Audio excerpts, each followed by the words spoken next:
A teacher gives a task to her class. The task was to rearrange a jigsaw puzzle of India's map.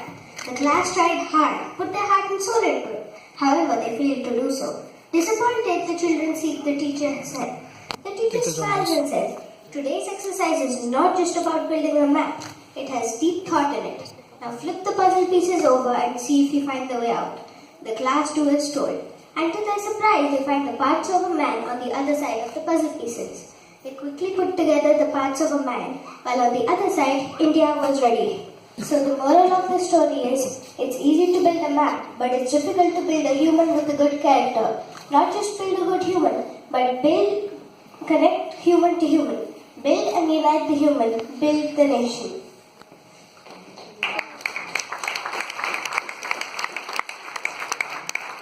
Honourable dignitaries, esteemed IASH members, and my friends, wings of fire to my ignited mind, determined to walk on the guidelines and paths laid out by Dr. APJ Abdul Kalam, aspiring to bring his dream of India Vision 2020 into life. Some point of time in my life, I, Mrunmay Magarkar, am here to present my topic, nation building. What exactly does the term nation building mean?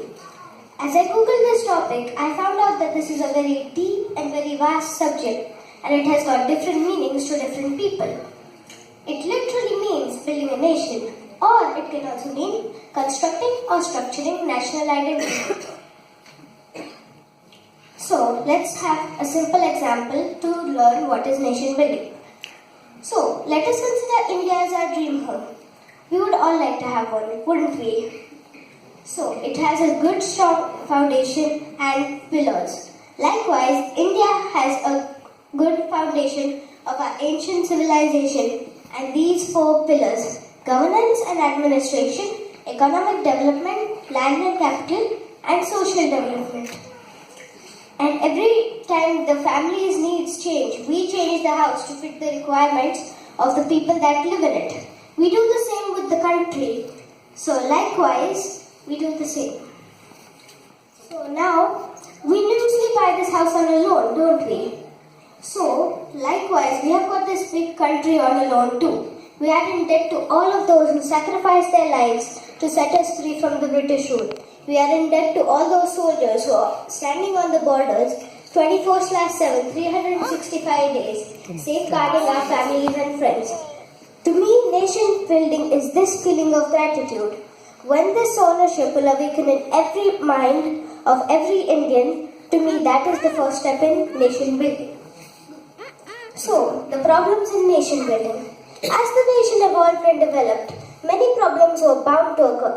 The problems our country is facing today are the problems in nation building, like population explosion, corruption, poverty and hunger, illiteracy, communalism and unemployment, and many more.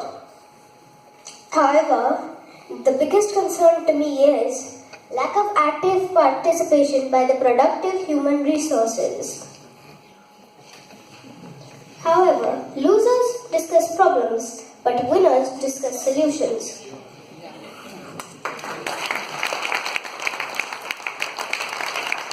So, we need a new approach. How? We should have a model of nation building, which is scalable, workable, desirable, and innovative. It includes collaboration and cooperation. It embraces new ideas and concepts, and it encourages new ways of thinking. So, how do we do this? These are the main sectors that we need to work in: the social sector, the political sector, the finance sector, education and healthcare, women empowerment, and infrastructure. So, in the social sector, we have character building. As I mentioned before, character building is the first step to nation building. Likewise, Swami Vivekananda has also said that character building is the first step to nation building. Then we have human rights. We should all have human rights. Isn't that right? Yeah.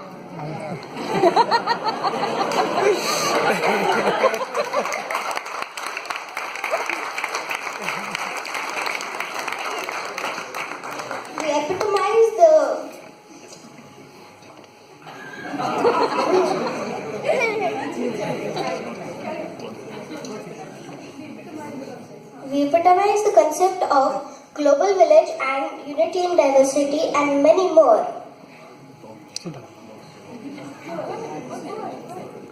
Then equality. Even though we are a big country, we are differed by caste, creed, religion, etc. But there should be nothing like this. We should all be just called Indians, not Sikhs, Hindus, Muslims, Christians, etc.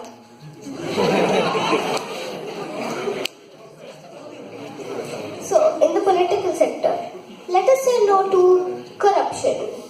Let us say no to hunger and poverty. So, youth should, instead of criticizing the politics, they should actively take part in the politics instead of criticizing. Then we have employment generation. The government should take care and make employment generation more. Then we have the finance. We need to have competitive products, strong currency, common laws and regular taxpayers, which we should all do. Then we have education and healthcare. We should work on keeping our country clean and green. We should have schools and healthcare facilities everywhere and even in the remotest areas. Then we have good education for all. We should have everywhere. Every child should have good education so that they can grow up and learn more in the future. Then we have women empowerment. The day women feel 100% safe in our country, that would be the most successful step to nation building. Then we should have equal opportunity for men and women. And women's entrepreneurship and skill development should also be taken into account. Then we have the basic infrastructure. So we need infrastructure like road and rails to be strong. Then we have the industries which will help our products. And then finally we have electricity. We need electricity, don't we?